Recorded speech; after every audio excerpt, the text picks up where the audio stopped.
আপোনালোকে বেছি হাল্লা নকৰিব দেই, লাইনত থাকক। কি হ'ল, জ্বৰহে উঠিছে, মৰা নাই নহয়। আৰু প্ৰেগনেঞ্চিটো পেইন হয়, চিঞৰ বুলি কি আছে, মনে মনে থাকক। নেক্সট, এতিয়া ডক্টৰ ৰুমত আপুনি যাব। পেচেণ্টৰ লগত কোন আহিছে, পেচেণ্টৰ লগত যক, এজন যক, অকল এজন, গোটেই পৰিয়াল যাব নালাগে, অকল এজন। হাজবেণ্ড যক। কোনে কৈছে চৰকাৰৰ পইচা খাইছে বুলি? হা, কোনে কৈছে? আমি ডিউটি কৰি পইচা খাই আছোঁ বুলি কৈছে। হা, কিমান ঘণ্টাই ডিউটি কৰোঁ আমি? হা, গাইনী ছাৰ আহিছে, ভিতৰতে আছে, ৰ'ব মাতিম, আপোনাৰ নম্বৰ আহিব।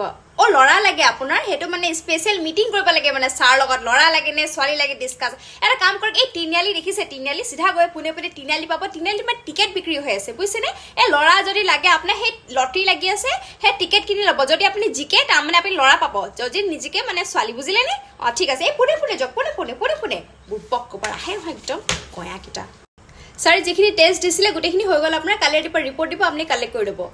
আমি কালেক্ট কৰিম আৰু আপোনাক হোৱাটছএপ কৰিম। নাই আমি এইবোৰ কৰিব নোৱাৰোঁ, আপুনি নিজে আহিব, কালেক্ট কৰিব, ছাৰক ৰিপৰ্ট দেখাব আৰু যাব, হ'বনে?